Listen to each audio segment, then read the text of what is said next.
aqui pra casa. Não vai embora não, que eu tenho um negócio pra te falar. Você sabe dos 3 poderes? Que poderes? Os 3 poderes da física: trabalho, energia e potência. Onde está o seu pai? Está trabalhando.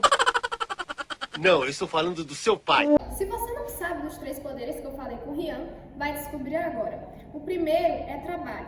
Trabalho nada mais é do que uma grandeza física definida pelo produto entre a força e a distância, e o cosseno do ângulo dado, que é formado por essas duas grandezas. A unidade de medida do trabalho é o joule.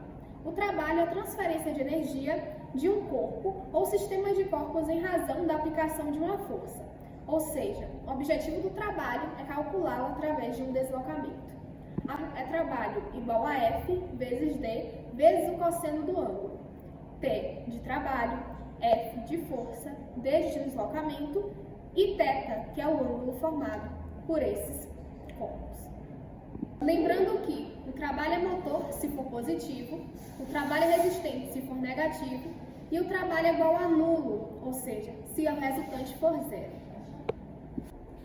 O exemplo que eu vou falar para vocês é o seguinte: pense que alguém está lá fazendo uma faxina na escola, por exemplo, e aí tem aquele armário que precisa ser levado de um local para o outro. No momento que a pessoa empurrar o armário, ela vai promover um deslocamento.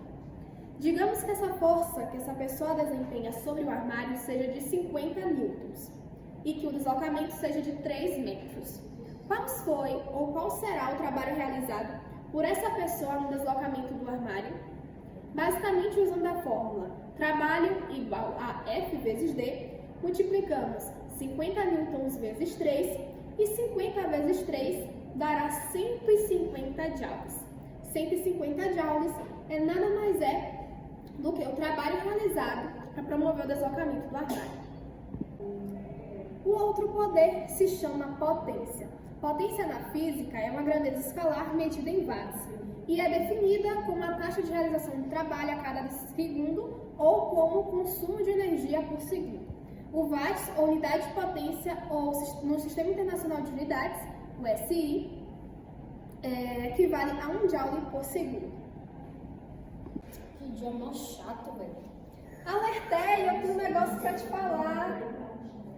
Tu sabe da aula? Então, você quer entrar no meu grupo? Falta uma pessoa. É sobre energia. Eu tenho um cara que assiste aula. Cara, não tem, mas você tava lá. É sobre o quê? Energia, eu sei que você sabe. Por isso que eu te chamei pra fazer o trabalho. E... Eu sei. então diz aí. Quer mesmo que eu fale? Quero. A energia, ela é uma grandeza física que ela é medida em joule. E ela é obtida quando realizamos o trabalho. A energia, ela é uma grandeza que não se destrói nem se constrói. É uma grandeza que se conserva. Ou seja, a energia só se transforma. Mas em casos isolados ela é constante. Você sabe. Então você tá no meu grupo, eu vou falar com o pessoal que você vai fazer todo o trabalho. Quer dizer, todo não, porque vai dividir por equipe. Mas é isso. Aí depois você faz a sua parte, você não tá mais prestando atenção. Gente, então, essa aula que eu aproveitei para falar para vocês foi mais ou menos uma aula porque eu queria explicar. Mas a gente falou dos 3 poderes e eu vou exemplificar para vocês a energia. Mas antes do exemplo, a gente precisa salientar o princípio geral da conservação de energia. A lei da conservação de energia é fundamental. Ela diz que a energia não se perde nem pode ser destruída, ela apenas se transforma, como o Alerteia já explicou para vocês.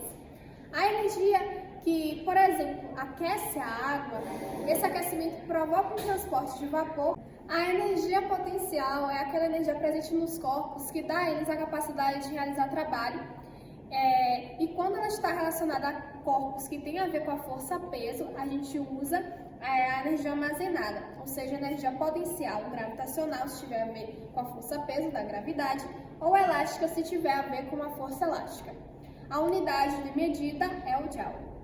O exemplo que eu vou dar para vocês, o outro exemplo que eu vou falar, a outra unidade, será de energia potencial gravitacional. Um objeto de 2 kg é lançado da janela de um prédio de 10 metros. Considerando a aceleração da gravidade local de 10 metros por segundo, qual é a energia potencial gravitacional do objeto? A fórmula que a gente vai utilizar, basicamente, vai multiplicar todos esses valores. E aí a gente vai fazer esse cálculo para saber qual foi a energia potencial que aconteceu. Basicamente é 10 da aceleração, 10 da altura e 20, que foi de 20 quilos.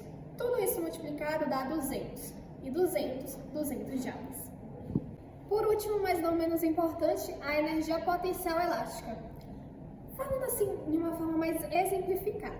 O corpo elástico é aquele que sofre uma deformação produzida por uma força externa, passando de uma posição A para uma posição B, e recupera sua forma e tamanho original, indo para a posição inicial.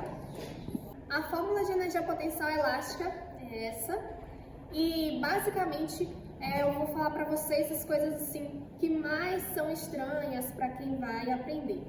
O K é a constante elástica, que é dada em newtons por metro. O X é a deformação e a energia potencial elástica é em joules. Basicamente é isso, e as outras nomenclaturas, as outras abreviações você já conhece. Para lançar a flecha, um exemplo, o elástico do arco sofre uma deformação, ou seja, a flecha de corpo de massa M e a deformação do arco medida X, passando da posição de equilíbrio de A para B. Portanto, a posição de equilíbrio corresponde à posição onde o elástico, a mola, não está comprimida nem esticada e é a sua posição natural. E a posição B é após a deformação. A gente sempre vai utilizar essa fórmula quando a gente falar dessas deformações, ou seja, de algo que é elástico, um arco, uma mola, por exemplo. A energia potencial elástica está relacionada com o trabalho realizado pela força elástica de um corpo, para ir da posição deformada B para a posição inicial A, ou seja, aquele movimento de estica, desestica, tipo uma mola. 1 hora depois, 2 horas depois, 3 horas depois, 2000 anos depois. O que foi? Tu ouviu tudo que eu falei nessa aula? Eu não. Gente, assim como tem alguns alunos que aprendem, outros só fazem, então a gente não precisa dizer mais nada. Gente, antes de finalizar essa aula, eu espero que vocês tenham